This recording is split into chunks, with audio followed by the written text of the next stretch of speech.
Hello friends, स्वागत है आप लोग का एनसीईआरटी जोन में। जैसे कि आप लोग को पता है क्या क्या हम डिस्कस कर चुके हैं। एनसीईआरटी जोन के प्लेलिस्ट में आप जाके देख सकते हो। लुसेंट का हर एक सब्जेक्ट हम स्टार्ट कर चुके हैं। जैसे हिस्ट्री तो हमारा ख़त्म है, और उसके अलावा बायोलॉजी का कुछ बचा हुआ है, ज्योग्राफी का कुछ बचा हुआ है, बाकी सब्जेक्ट का थोड़ा थोड़ा बचा हुआ, उसको हम कंप्लीट करने का ट्राई कर रहे हैं। इसमें हमारा जो पार्लियामेंट वाला टॉपिक है उसको अभी कंप्लीट करने का ट्राई कर रहे हैं। पार्लियामेंट में हम डिस्कस कर चुके हैं ऑर्डिनरी बिल। तो पहले मनी बिल का डेफिनीशन कहाँ से आता है वो हम डिस्कस कर लेते हैं, और फिर जैसे पिछले बार में हमने आपको फिगर के मदद से बताया था कि ऑर्डिनरी बिल कैसे पास होता है, सेम उसी तरह हम मनी बिल की बात करेंगे। ओके, कोई दिक्कत नहीं है। क्लियर। सबसे पहले देख लेते हैं मनी बिल का डेफिनीशन कहाँ पे दिया हुआ है। आर्टिकल 110 में है। क्लियर। और पार्लियामेंट के पास ये पूरा पावर है कि ऑथराइज कर सकता है एक्सपेंडिचर को। ऐसा नहीं कि प्रेसिडेंट खुद कर ले, नहीं। तो आप बोलोगे भैया मनी बिल का डेफिनीशन में क्या क्या आता है कि कोई भी अगर टैक्स रिलेटेड इशू है, क्योंकि टैक्स अगर कोई पास होता है तो टैक्स सीधा जाता क्या है हमारे consolidated fund of India.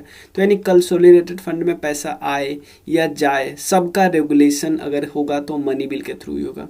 The regulation of the borrowing of money और giving of any guarantee by government of India or the amendment of a law with respect to any financial obligation। ध्यान देना, कोई भी financial related obligation होते हैं, जैसे मान लो कोई गवर्नमेंट ने क्या किया, या तो उधार लिया या तो गारंटी बना कि भाई ये बंदा उधार लिया ना, हम गारंटी बनते हैं, अगर कोई पैसा अगर चुकाएगा नहीं ना तो हम अपने कंसोलिडेटेड फंड ऑफ इंडिया से तुमको दे देंगे। ऐसा कोई भी पर्पस, ऐसा कोई भी फाइनेंशियल ऑब्लिगेशन अगर लगता है गवर्नमेंट ऑफ इंडिया पे तो आर्टिकल 110 के अंदर आएगा, यानी वो मनी बिल के डेफिनेशन में आएगा। ध्यान दें, the custody of consolidated fund या कॉन्टीजेंसी फंड, इन सब के यहाँ से कभी भी विड्रॉल वगैरह मनी किया जाएगा, निकाला जाएगा, तो ये आएगा मनी बिल के अंदर में। क्लियर। कोई भी कंसोलिडेटेड फंड से मनी अप्रोप्रिएट किया जाता है। आपको पता है ना, जब बजट पास करता है तो डिमांड फॉर ग्रांट के बाद जो अप्रोप्रिएशन बिल पास होता है तो वही वो भी एक मनी बिल है। कोई भी एक्सपेंडिचर किया जाएगा, कोई भी charge on the consolidated fund होगा। चार्ज देखो, ये दो टाइप का फंड होता है। सबसे पहले चार्ज एक्सपेंडिचर क्या होता है, पुराना एक्सपेंडिचर। लेकिन नया कोई अगर ऐसा देखे, आप कहें मेड तो इसका मतलब नया बन रहा है। तो जो एक्सपेंडिचर पहले से हो रहा है उस पर कोई वोटिंग वगैरह नहीं होती है। लेकिन जो नया, जैसे मेड हुआ, नया कोई एक्सपेंडिचर बना, जैसे एक नया इंडिया में पोस्ट बना और उस पे उसको कितनी सैलरी देनी है, तो यानी ये तो नया बना। तो ऐसे बातों पे डिस्कशन, ऐसे बातों पे वोटिंग होगा। लेकिन जो पुराने हो गए, पुराने एक्सपेंडिचर, उस पर बस डिस्कशन हो सकता है, वोटिंग नहीं। कोई दिक्कत नहीं। यानी द रिसिप्ट ऑफ मनी, यानी पैसा आना को रिसिप्ट बोलते हैं। Money on account of the consolidated fund या पब्लिक अकाउंट, या कहीं भी पैसा आ रहा है गवर्नमेंट ऑफ इंडिया के पास। और एक और चीज़, वेदर ए बिल, अब क्वेश्चन होता है कि भैया ये बिल को मनी बिल कौन कहेगा, स्पीकर के पास पावर होता है। क्लियर। और यहाँ ध्यान देना, इवन इवन इवन इवन ये जुडिशियल रिव्यू से बाहर है। क्लियर। जुडिशियल रिव्यू से बाहर है। यहाँ पे बताया है डिसीजन स्पीकर का फाइनल होगा। स्पीकर का डिसीजन फाइनल होगा कि कोई बिल मनी बिल है या नहीं, ये डिसीजन फाइनल होगा। और चलो अब हम प्रोसेस समझाते हैं, प्रोसीजर समझते हैं कि मनी बिल कैसे पास होता है। ओके, मनी बिल का देखो एग्जाम में आएगा यही वाला, सिंपल समझो ना। कंसोलिडेटेड फंड में पैसा आ रहा है, जा रहा है, कैसे भी public account committee, public account of India से कहीं भी कुछ भी आ रहा है, तो ये सारे के सारे मनी बिल के डेफिनेशन के अंदर आएगा। तो अब हम डिस्कस कर लेते हैं इसमें इसका प्रोसेस कैसे है। क्लियर। तो देखो, अभी आप बोलोगे क्या सर आप यहाँ पे याद करवा दे सकते हो हमें मनी बिल। हाँ, मैं याद करवा दूंगा। कैसे, हम डिफरेंस करके बढ़ते हैं। जैसे हमने एक तरफ हम ऑर्डिनरी बिल की बात करते हैं और एक तरफ हम मनी बिल की बात करते हैं। डिफरेंस करके समझेंगे ना तो हमें समझ में आएगा। ध्यान देना, यहाँ पे ऑर्डिनरी में जब इंट्रोडक्शन की बात हो रही थी, इंट्रोडक्शन कौन करेगा, ध्यान देना, इंट्रोडक्शन कौन करेगा, तो यहाँ पे हम दोस्त थे लोकसभा या राज्यसभा कहीं भी हो जा रहा है, और प्राइवेट और पब्लिक कोई भी कर दे रहा है। यहाँ पे हमने देखा था। लेकिन यहाँ पे सिर्फ और सिर्फ लोकसभा और सिर्फ पब्लिक मेंबर। यानी जो मिनिस्टर होंगे सिर्फ वही करेंगे। कोई दिक्कत नहीं, कोई दिक्कत नहीं, कोई दिक्कत नहीं, कोई दिक्कत नहीं, कोई दिक्कत नहीं। बाकी सारे प्रोसेस वैसे ही होते हैं। अब देखो, लोकसभा ये स्टार्ट होता है, लोकसभा से ये स्टार्ट हो जाता है। और एक और चीज़, एक और बहुत इंपॉर्टेंट पॉइंट, जब भी मनी बिल पास होती है तो प्रायर रिकमेंडेशन होना चाहिए, पहले से रिकमेंडेशन मिलना चाहिए। किसका? प्रेसिडेंट का। ये जरूरी है, इसमें ऐसा कुछ जरूरी नहीं था। प्रायर रिकमेंडेशन प्रेसिडेंट का चाहिए। तो दो डिफरेंस हमने देख लिया, लोकसभा से पास होगा, सिर्फ पब्लिक मेंबर पास करेंगे, मतलब लोकसभा से ही सिर्फ इंट्रोड्यूस हो सकता है। यहाँ पे कहीं भी कुछ भी हो रहा था। और कौन बोलता है कि ये बिल मनी बिल है या नहीं, क्योंकि ये भी कंफ्यूजन है ना, क्योंकि राज्यसभा बोलेगा ना भाई हम भी इंट्रोड्यूस करेंगे, लेकिन पीछे से एक बंदा बोलेगा नहीं भाई तुम नहीं कर सकते क्योंकि ये बिल मनी बिल है। तो बंदा पीछे से खड़ा कौन है? वो बंदा है स्पीकर। तो क्या स्पीकर के डिसीजन को सुप्रीम कोर्ट में चैलेंज किया जा सकता है? तो भाई बिल्कुल नहीं, जुडिशियल रिव्यू के बाहर है, कोई दिक्कत नहीं। प्रायर रिकमेंडेशन प्रेसिडेंट का चाहिए। आगे चलते हैं। तो आप बोलोगे भैया ये तो लोकसभा से पास हो गया, अब गया राज्यसभा में। राज्यसभा क्या क्या करेगा? बाकी प्रोसेस सेम है, मैंने बताया था ना। इस ऑर्डिनरी बिल में लोकसभा के से राज्यसभा के पास भेजते थे, तो राज्यसभा के पास क्या क्या ऑप्शन था? ऑर्डिनरी की बात करो, ऑर्डिनरी। ऑर्डिनरी बिल में राज्यसभा क्या कर सकता था? एक तो सिंपल असेंट दे देता, मतलब असेंट, सॉरी यहाँ पे सिंपल, एक सेकंड रुको, असेंट नहीं बोलते, वो प्रेसिडेंट का टर्म है, पास कर देता। सेकंड, पास कर देता लेकिन अमेंडमेंट के साथ। थर्ड क्या ऑप्शन है? थर्ड ऑप्शन था कि रिजेक्ट कर लेता या तो विथ होल्ड कर लेता था। लेकिन अब देखो मनी बिल के केस में क्या क्या कर सकते हैं। मनी बिल के केस में सिंपल, ध्यान देना, पहले क्या कर सकता है? पास कर सकता है आराम से, कोई दिक्कत नहीं। सेकंड है, पास कर लेगा लेकिन लेकिन लेकिन लेकिन लेकिन लेकिन लेकिन लेकिन लेकिन इसमें मान लो अमेंडमेंट कर दिया, प्लस प्लस अमेंडमेंट कर दिया, अगर लोकसभा का मन करेगा मानेगा, लोकसभा का मन करेगा नहीं मानेगा, कोई दिक्कत ही नहीं था। पिछले केस में, ऐसे केस में अगर लोकसभा का मन होता था नहीं मानने का, नहीं मानने का, इनके द्वारा किया गया अमेंडमेंट, तो ये हो जाता था ज्वाइंट सीटिंग। लेकिन इस केस में कोई नहीं है भाई, अमेंडमेंट करना है तो करो ना, मन होगा तो मानेंगे, नहीं मन होगा नहीं मानेंगे, क्या दिक्कत है?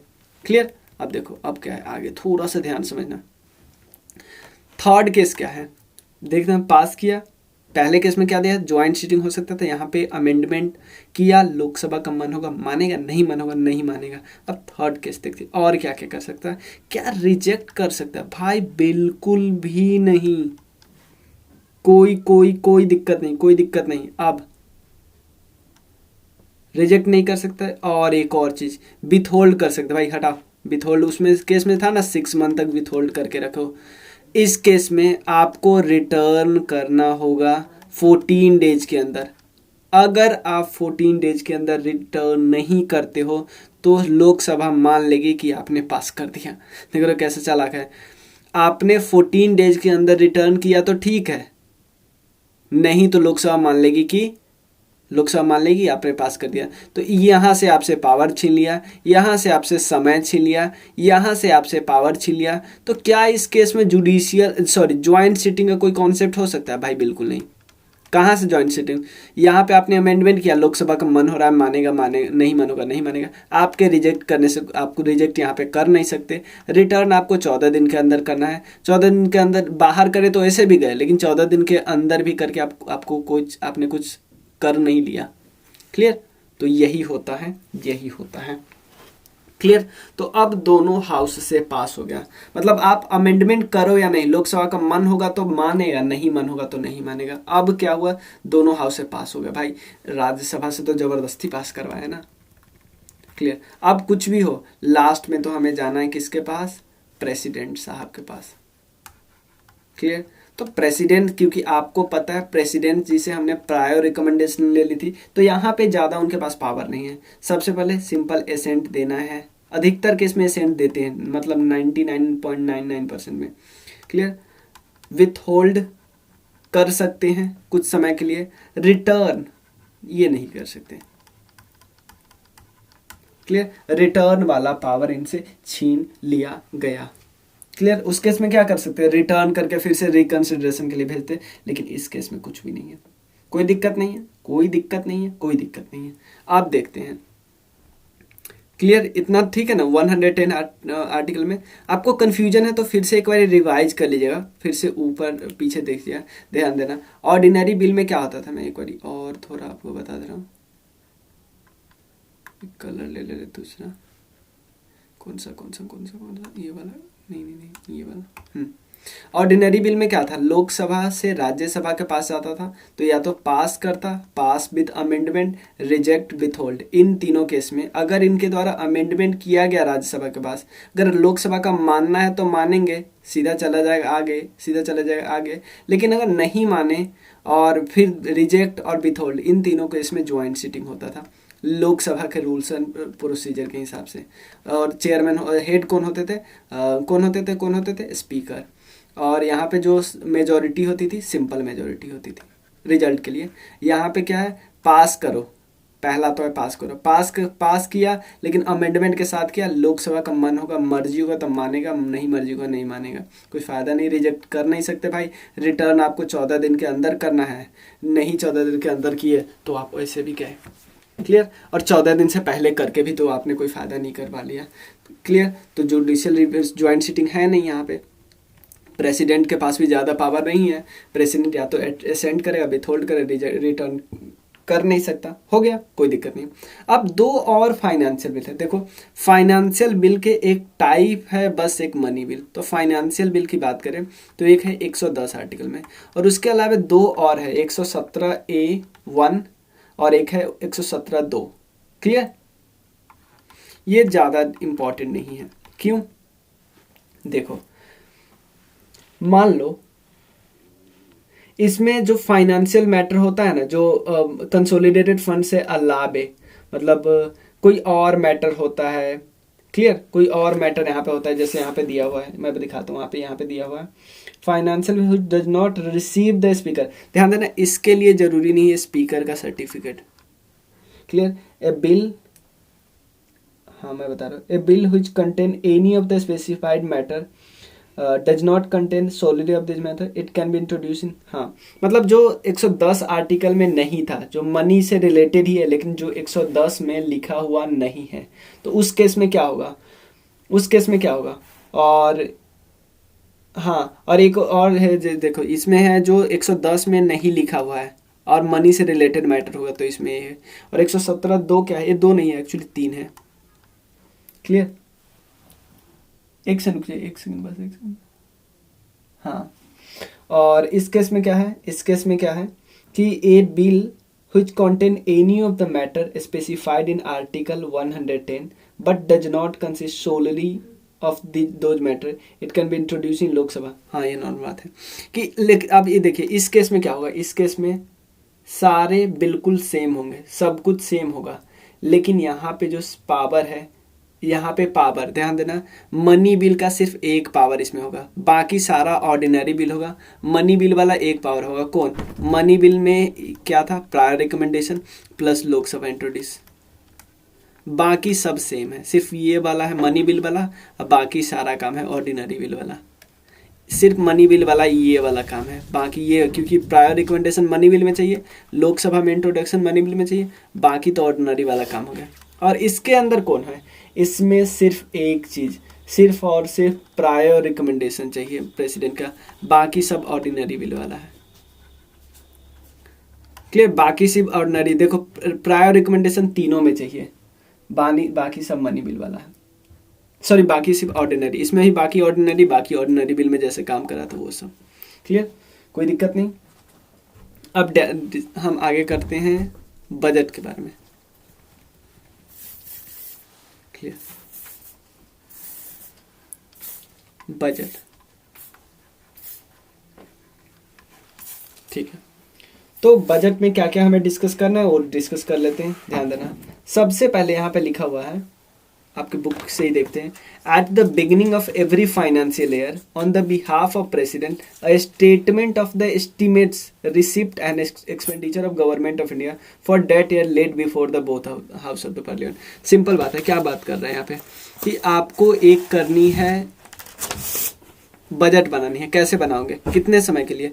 आपको मान लो बजट बनानी है 2000 अभी बनानी है, मान लो आपको पता है बजट आ जाता है फरवरी महीने में, क्लियर। तो आपको 2021 2022 के लिए बनानी है।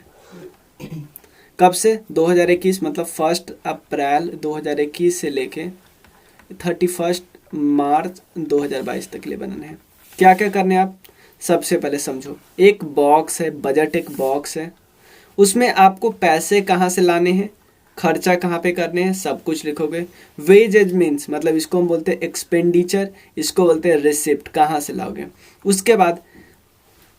उसके बाद यहाँ से लिखा जाता है कि बेज ऑफ मीन्स कि कैसे लाओगे, कैसे आप ये पैसा लाओगे और कहाँ कहाँ खर्चा करोगे, सब कुछ सारा चाहिए। और उसके अलावा पिछले साल में, पिछले स्टेटमेंट में, जैसे 2020-21 में कहाँ कहाँ खर्चा किए वो भी हमें बताना है। क्लियर? 2020-21 में कहाँ कहाँ खर्चा की वो भी हमें बताना है। सब कुछ जैसे estimates of expenditure, ways and means of the raise of the revenue, सबको आपको बताना होगा। क्लियर? इसके बाद होता क्या है, इसके बाद कुछ स्टेप है, ये फाइनल होता है। जैसे सबसे पहला स्टेप है प्रेजेंटेशन करते हैं बजट का, प्रेजेंटेशन ऑफ बजट कौन करता है? Finance minister. क्लियर? किस आर्टिकल में दिया है, ये इंपॉर्टेंट है, आर्टिकल 102। और एक और चीज, बजट वर्ड हमारे संविधान में नहीं दिया है, हमारे कॉन्स्टिट्यूशन में नहीं दिया है बजट वर्ड। इसका मतलब ये वर्ड के जगह पे दिया है एनुअल फाइनेंस स्टेटमेंट, ये याद रखिएगा। और एक और चीज, आपको क्या लगता है, क्योंकि पिछले में हमने देखा था जब भी पहला स्टेज इंट्रोडक्शन होता है वहाँ पे कोई डिस्कशन नहीं होती है। जब इंट्रोडक्शन का मतलब सिंपल आप टाइटल इंट्रोड्यूस किए, ऑब्जेक्टिव हमने देखा था ना कि टाइटल या ऑब्जेक्टिव इंट्रोड्यूस कर देना, कोई डिस्कशन नहीं होगी यहाँ पे। और इवन यहाँ पे डिमांड फॉर ग्रांट भी नहीं होगी, कुछ भी यहाँ पे नहीं होगा। सेकेंड स्टेज में क्या हो रहा था? जनरल डिस्कशन, यहाँ भी जनरल डिस्कशन होगा। जनरल डिस्कशन में कोई कट मोशन नहीं होता है। कोई कट मोशन का मतलब क्या हुआ, मान लो मिनिस्टर ने बताया कि भाई मुझे ये ल चाहिए, ये सब चाहिए, यहाँ पैसा चाहिए, यहाँ पैसा चाहिए। कट मोशन का ये मतलब होगा ना कि बाकी एमपी बोलेंगे भाई क्यों चाहिए पैसा, यहाँ पे कहाँ क्या खर्चा है, कोई काम ही नहीं है जो आप पैसा यहाँ पे लोगे। क्लियर? उसके बाद जब जनरल डिस्कशन हो जाता है तो सारे जितने भी, क्योंकि आपको पता है फाइनेंस मिनिस्टर बजट की बात करे तो वो बता रहे हैं ना कि भाई मुझे पैसा यहाँ यहाँ यहाँ यहाँ यहाँ खर्चा करनी है, तो ये सारे रिसिप्ट जाएंगे डिपार्टमेंटल कमेटी के पास। तो डिपार्टमेंटल कमेटी क्या करेगी, जो 24 डिपार्टमेंटल कमेटी है वो सबका जांचेगी कि यार ये सच में खर्चा यहाँ पे होना है, ये सब कुछ जाएगी। उसका देश हो गया। अगर डिपार्टमेंटल कमेटी चाहे तो यहाँ पे एग्जामिन करेगी और फिर यहाँ पे रिपोर्ट देगी, वो अपना रिपोर्ट देगी और वो क्या कर सकती, वो यहाँ पे उसके बाद रिपोर्ट दे देगी। और आपको पता है अभी क्योंकि पूरा का पूरा बजट पास होने में, एक्ट बनने में टाइम लगेगा, तो उस समय वोटिंग होती है डिमांड फॉर ग्रांट के लिए, वोटिंग। और आपको पता है वोटिंग कहाँ पे होनी है, सिर्फ और सिर्फ लोकसभा में होनी है, डिमांड फॉर ग्रांट। यानी कि भाई 3-4 महीने के लिए जब तक बजट पास नहीं हो जाएगा ना तब तक के लिए पैसा चाहिए खर्चा करने के लिए, तो उसको बोलते हैं डिमांड फॉर ग्रांट। क्लियर? मतलब टेम्पररी पीरियड के लिए। और डिमांड फॉर ग्रांट अगर डिमांड करते हैं, पहले होता है डिमांड करना, और डिमांड जब आपका पास होगा तभी ना आपको पैसा मिलेगा। तो सबसे पहले डिमांड जब आप करते हो वहाँ पे कट मोशन भी लग सकता है, जैसे कि आपको पॉलिसी कट मोशन, इकोनॉमिक या टोकन रिडक्शन जो कट मोशन होता है। ये कट मोशन के बारे में हम डिटेल में डिस्कस करेंगे। उसका नेक्स्ट स्टेप होता है अप्रोप्रिएशन बिल। अप्रोप्रिएशन का मतलब होता है गवर्नमेंट को कोई भी पैसा नहीं मिलेगा तब तक जब तक बिल पास ना हो जाए। और उसके बाद फाइनेंस बिल होता है कि जब फाइनेंस बिल पास हो जाएगा तो उसके बाद जो फाइनेंशियल प्रपोजल है ना गवर्नमेंट का, उसको पास होना होता है विद इन 75 डेज। क्लियर? नहीं तो फिर कोई फायदा नहीं है। इसका मतलब गवर्नमेंट हार रही है, गवर्नमेंट का कोई मतलब कि कोई प्रॉब्लम है, गवर्नमेंट को कॉन्फिडेंस नहीं है हाउस में। Clear? No confidence motion. Clear? ये सब हम डिस्कस करेंगे। आगे हमें क्या डिस्कस करना है वो पता है, नेक्स्ट वीडियो में हम डिस्कस करेंगे, जिसमें हमारा बचा हुआ पार्लियामेंट्री टर्म है वो डिस्कस करना है। बहुत आसान छोटे से टॉपिक है। और क्योंकि पब्लिक अकाउंट कमेटी CAG के बारे में हम डिस्कस कर चुके हैं, ये नहीं दोबारा डिस्कस करेंगे। और उसके बाद छोटा सा फंड्स वगैरह के बारे में डिस्कस करना है। कंसोलिडेटेड फंड, पब्लिक अकाउंट और कॉन्टीजेंसी फंड के बारे में डिस्कस करना है। क्लियर? तो मिलते हैं फिर। Thank you so much.